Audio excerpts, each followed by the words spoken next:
Welcome back to another episode of 40 Facts About the 40K Universe. I am your host Gershwin and you are watching One Mind Syndicate. Today we continue talking about the Traitor Primarchs as we get into the origins of Lorgar and we answer the question of why Lorgar was basically doomed since he arrived on the planet of Colchis. Where did his religious zealotry come from? If you're new to the channel, subscribe. We post Warhammer 40K content every single day. And if you have any suggestions, please comment down below. If you enjoy our content, thank our patrons on Patreon. It's because of them that we can do this. Link in the description if you guys want to support us. But with that said, let's get into 40 facts on the origins of Lorgar Aurelian. When Lorgar Aurelian was taken from the gene laboratories on Terra due to the schemes of the Chaos Gods, his gestation capsule landed on the feudal world of Colchis.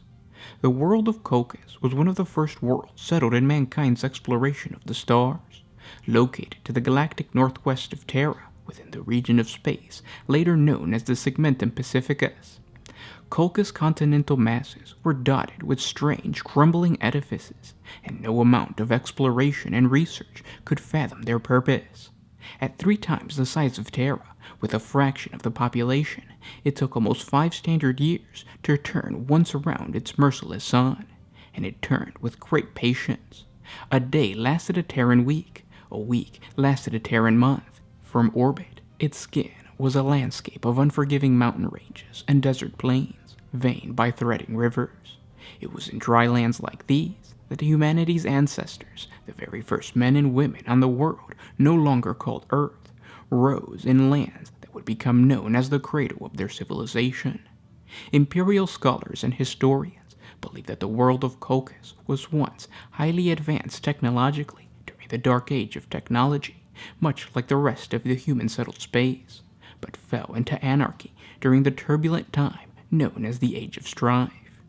Few records remain of Caucasian society that rose from the ashes of the Age of Strife. The few descriptions that do exist speak of a caste of priests calling themselves the Covenant, who rebuilt the shattered society of Colchis on the promise that a great leader would one day come to deliver them from the darkness their world had descended into. With harsh religious observance, the Covenant's strict dogma became a gigantic, monolithic belief structure that permeated every facade of daily life on Colchis. Colchis was a world of peace and law, and the people of the capital city of Varadash, also known as the City of Grey Flowers, respected its holy leaders above all. Over the generations, civilization had spread itself thin across the arid continent of Colchis, with most of its city-states clinging to the coasts. On a world where roads across the desert plains would be little more than foolish, each city-state maintained links to the others through sky trade and ocean freights. Colchis became a world of old gods. It was said that religion was in the air, in the touch of the sun and the taste of the dust.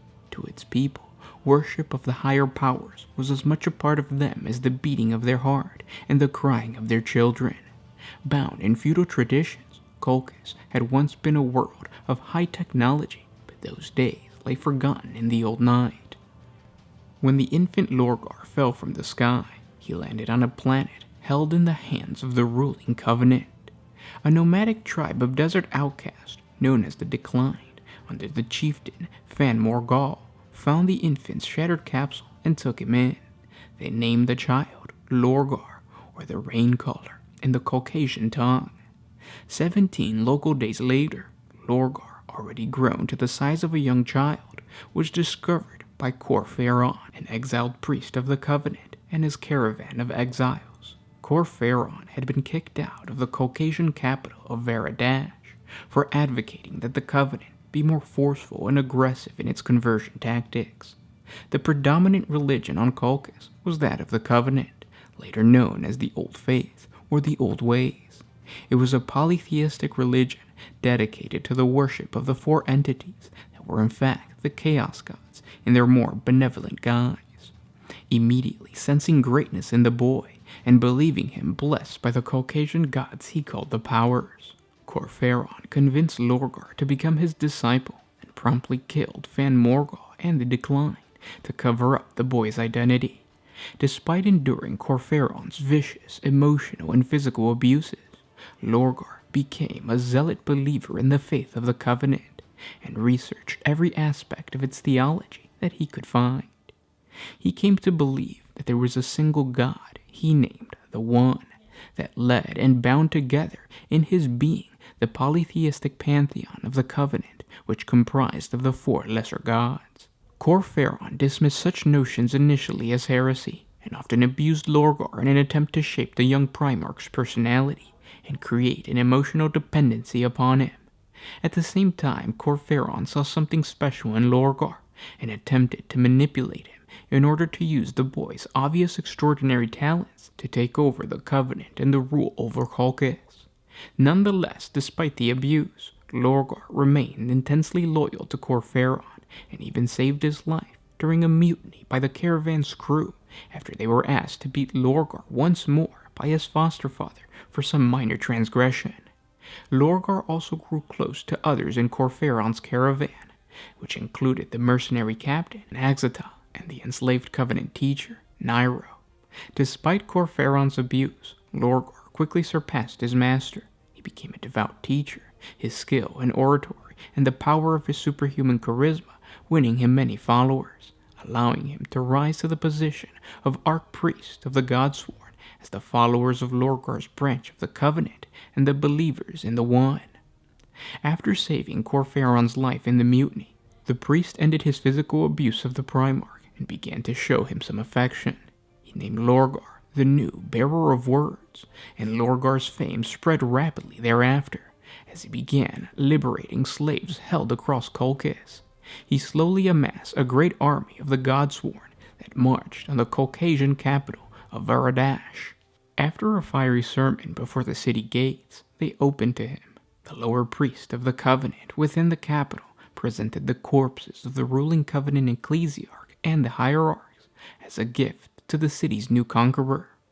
After taking Varadash, Lorgar's Godsworn forces moved city to city, taking them either peacefully through conversion or in some cases putting all within to the sword for their heresy and refusing the faith of the One. After several Terran years of fighting, the last city to stand against Lorgar's army was Garavella, which was protected by an artifact dating back to the Dark Age of technology, known as the Storm Generator, which was capable of unleashing a raging storm front in its area of effect. In what appeared to be a miracle, Lorgar approached the raging maelstrom across the city and parted the storm, allowing his army to swarm through the gap and capture the city. With the fall of Garavella, Lorgar found himself the master of Colchis, and he immediately named Corferon as the high priest of the Covenant. But without pause, Lorgar proclaimed to the faithful that they still had much work to do.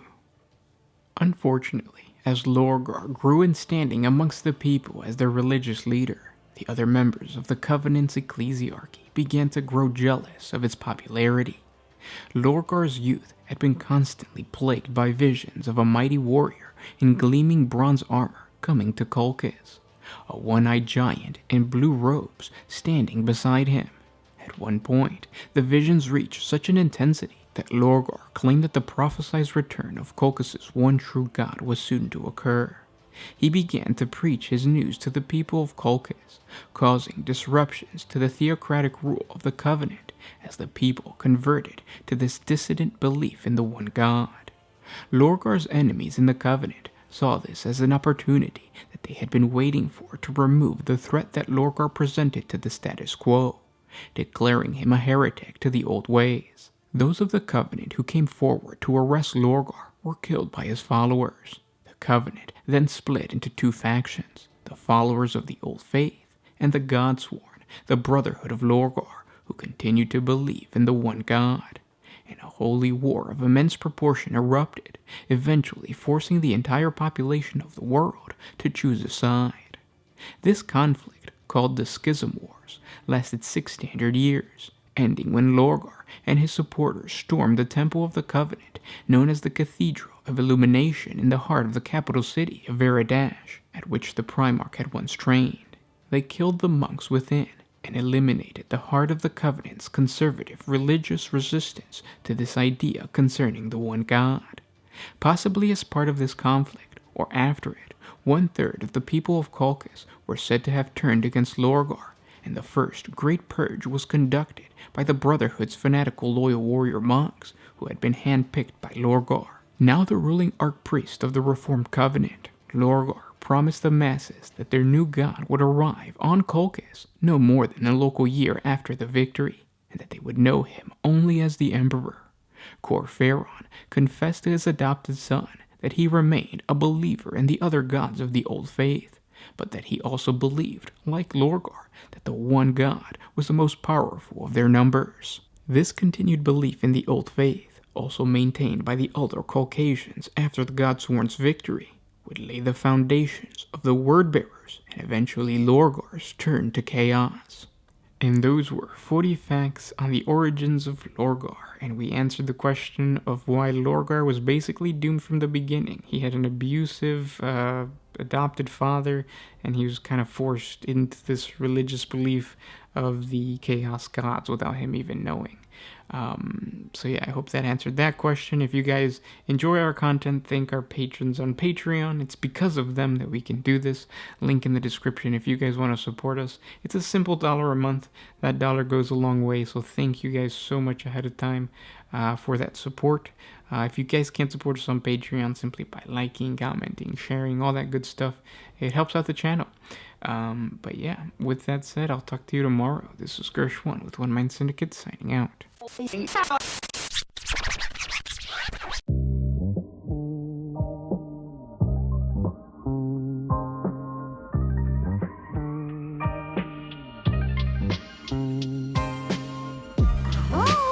to put my freedom first in any situation.